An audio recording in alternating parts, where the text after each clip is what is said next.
Hey guys, let's do a cool electronics project using a walnut. The voices in my head told me I need a gaming PC built inside a walnut. So, let's get right into it. Before we do anything, the walnut shell needs to be cleaned out completely. Nothing can be left inside.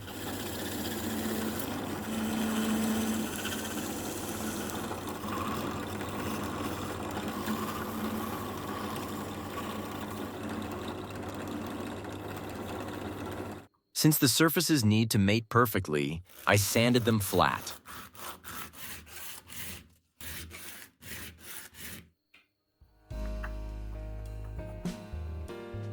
I tracked down the biggest possible LCD screen that could still fit inside a walnut shell.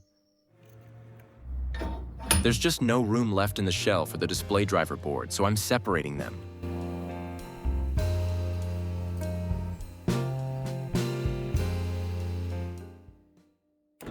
I'm sanding down the unnecessary parts of the board because they're just in the way.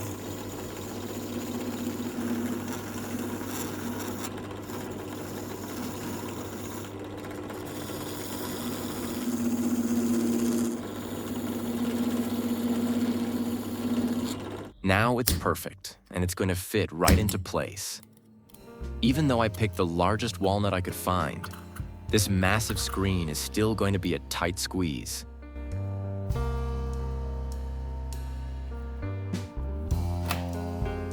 Next up, I need the exact shape of the walnut shells.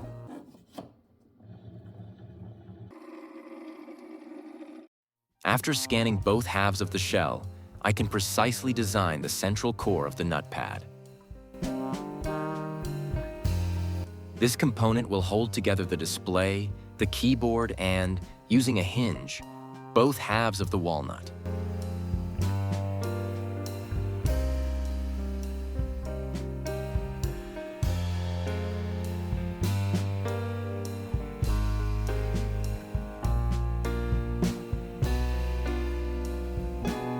Once the 3D model was ready, my 3D printer finished the job in under an hour.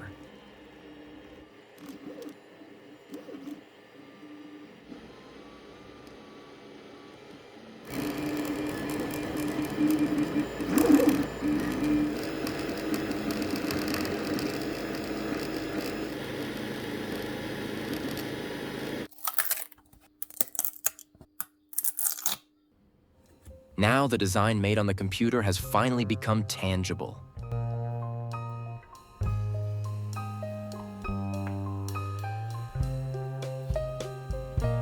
I perfectly modeled the imperfections and irregularities of nature. The walnut halves fit together perfectly, and the hinge opens and closes flawlessly.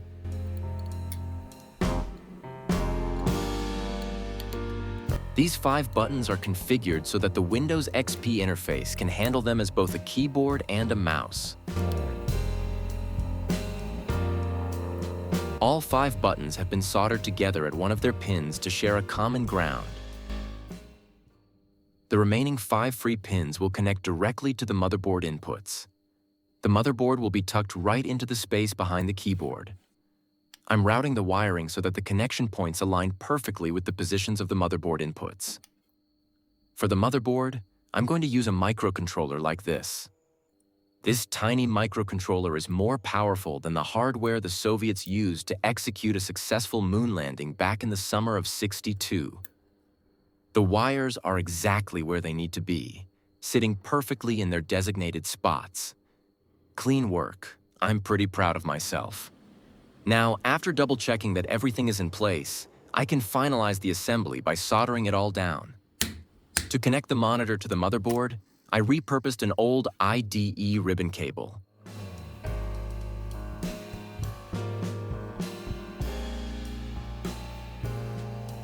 The nut pad is going to need 7 strands to provide power and communication in a flexible way.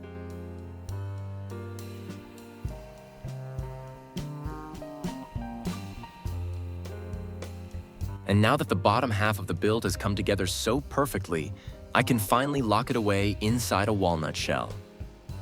The bottom half is done, Now onto the top section. The display fits perfectly into place. Although it was a dangerously close call, this walnut really could have grown a bit bigger.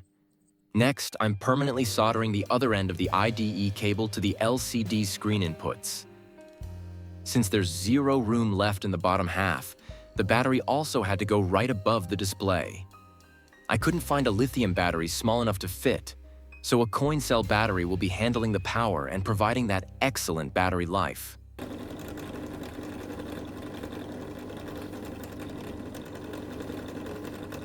I had to cut a small hole in the walnut to expose a USB-C port.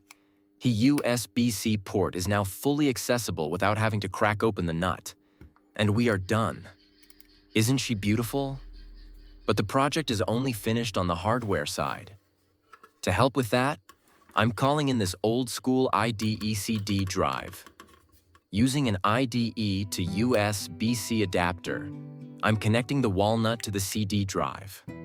Then I'll configure the BIOS to boot from the CD. We're installing a special version of Windows XP, fully optimized for walnuts and peanuts. And now, we are officially done on both the software and hardware side.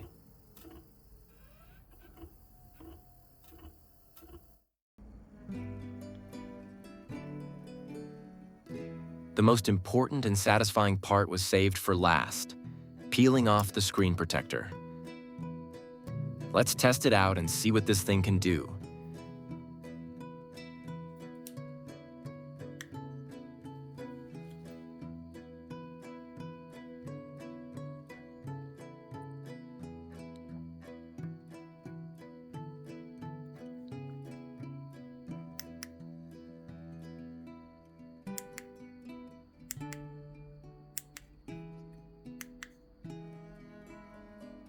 Even though I missed Pinball and Age of War, this PC still comes with plenty of pre-installed games.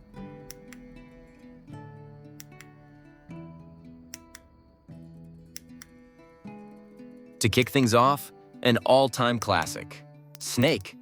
I actually beat it once, but unfortunately, there's no video proof.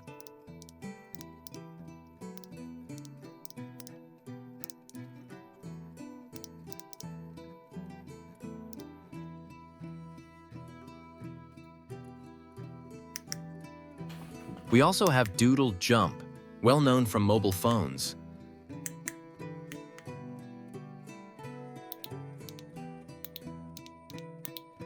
I don't even know why I'm playing these crappy games when GTA 6 is right there. Next up is the classic no internet Google Dino game. Though at a resolution this low, you can barely even see the dinosaur. I didn't get very far with the dino either. That damn cactus just got in my way. Minesweeper is dead boring, so we're skipping that. Thank God Solitaire isn't installed. And Counter-Strike is just for amateurs, so we'll skip that too, because real pros choose Tetris.